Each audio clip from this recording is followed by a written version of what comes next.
Hi everybody, this is Mrs. Laufenberg and I am doing this video to remind you how to make the friendship bracelets if you want to do a friendship bracelet for our Bullying Awareness and Prevention Month.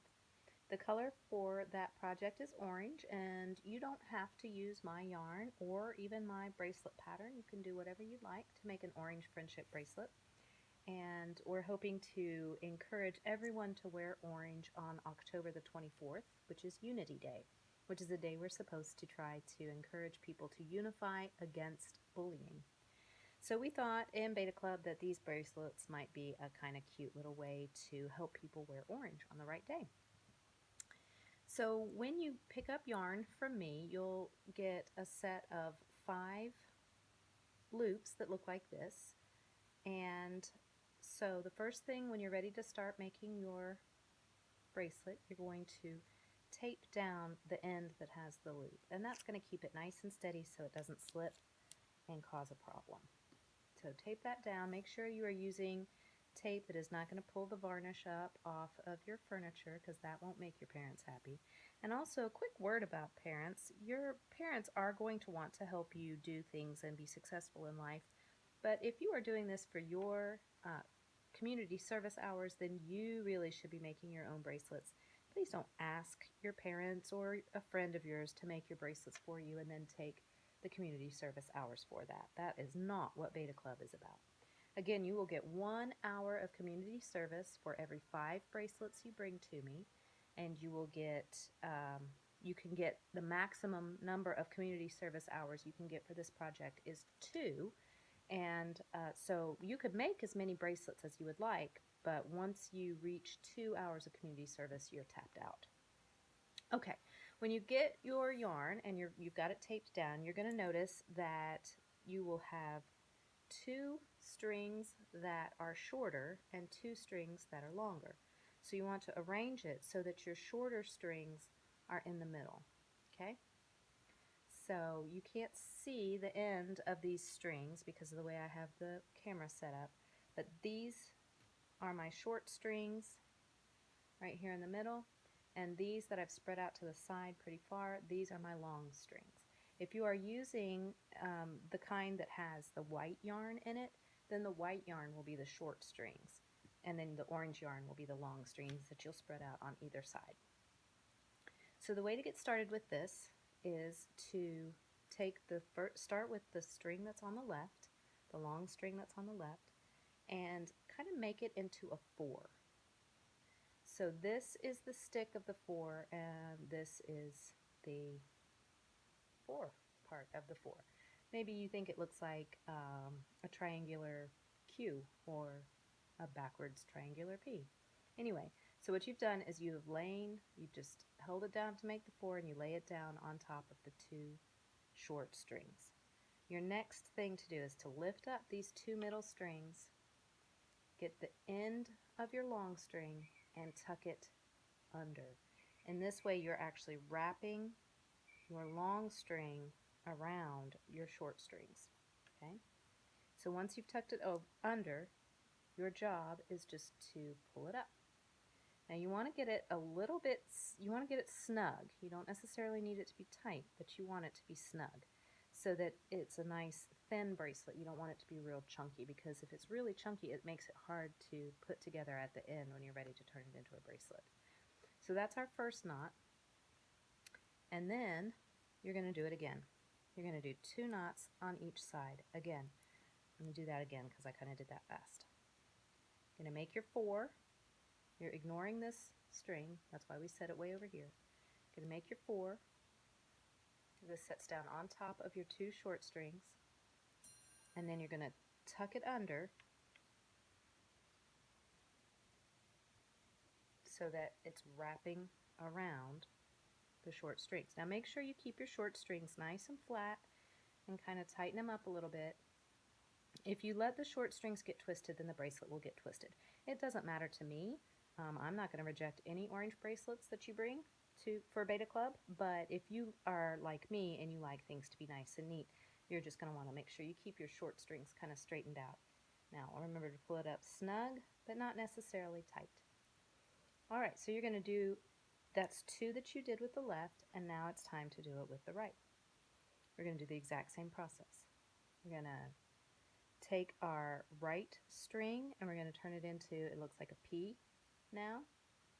We're going to tuck that, it went over the top, and now we're taking it under the 2 double strings. Make sure it's above the bottom here, and you're just going to pull it and snug that right up there. Snug, but not too tight. Now take a look at what you're doing. Are you making great big loopy knots up here? Because if you are, you may want to tighten your knots up a little bit. It'll look a little bit nicer. We're going to do that one more time. I'm going to make the P by laying the long string on top of the short strings. Then we're just going to tuck that under the short strings so that you're wrapping the long string around the short strings. You're going to pull it up and make it snug. Snug but not tight. Alright, so that's 2 on that side. We're ready to go back to the 2 on this other side. So I'm following the same process. As you do this more, you'll get better and faster. Make sure you keep the strings tight. Make sure you keep the strings tight. Pull it up. Snug but not tight. That's 1. When we get a little bit further down the road here, I will show you how to tell, in case you lose count or get distracted or you have to stop and put it away for a bit. I'll tell you how you can tell where you stopped and where to start again. So again, pulling it snug but not too tight. Once again, take a look and see how you're doing. You should have a really nice even pattern here. Again, take a look. Maybe you need to tighten your knots a little more. Maybe you need to not tighten them quite so much. And again, it is going to be really important if you want it to be nice and neat. And I don't mind. I'm not picky. But if you want it to be nice and neat, keep these 2 strings nice and neat. Now, these 2 strings never move. They stay in the middle, and they will not change or move or get shorter or anything like that. These longer strings are going to get shorter the more you work with them. Now, here's how you can tell if you're not sure where you are. I'm going to zoom in, attempt to zoom in a little bit here.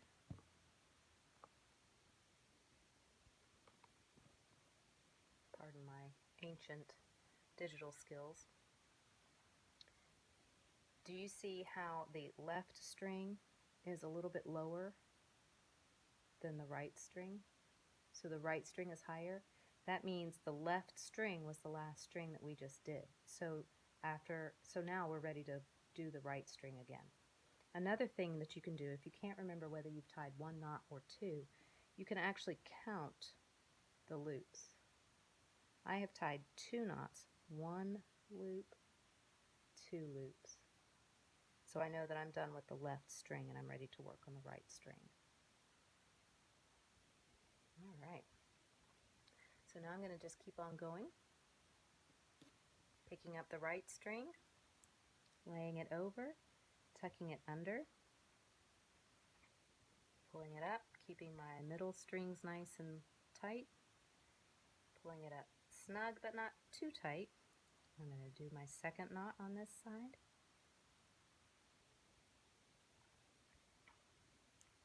Pulling it up, snug but not too tight. I'm moving on to the left side again, pulling it up, 1 more,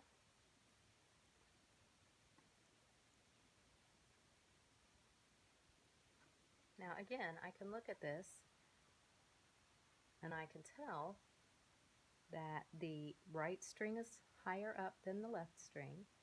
So if I got interrupted or had to stop and do chores or homework or something like that, I can keep it right here. I can come right back to it and I can see the last knots that I tied were on the left because the last string is lower, the left string, sorry, is lower than the right string. I can also see that I have 2 loops here, so I know that I actually was finished with my left string, and now I'm ready to start with 2 knots with my right string. So here I go. I lay it over, I tuck it under, and I pull it tight, but not too tight. And you do 2 knots on each side. Lay it over, tuck it under, and pull it up. And now you can see that the right string is lower than the left string, and you can see that I've got the 2 loops right there that indicate that I've tied 2 knots. So I'm going to continue this for a little bit. I'm going to go ahead and finish. Oops, didn't do that right. Don't do it like that, kids. I'm going to go ahead and finish this bracelet up, and then I'm going to show you how to end it so that it looks like a bracelet. So what you're going to want to do is go ahead and watch this video as many times as you need to get this pattern figured out. This is called the 4 knot, so if my video doesn't work for you or you find me excessively annoying, you would not be the first person in the world. But you can go on to YouTube and look up how to make a friendship bracelet using the 4 knot, 4 like F-O-U-R, like the number 4, and watch a couple of YouTube videos and they'll show you the exact same thing. So I'm going to do a few more knots with you, and then I'm going to finish up my bracelet without the video running, and then go to show you how to tie it off so that it makes a bracelet.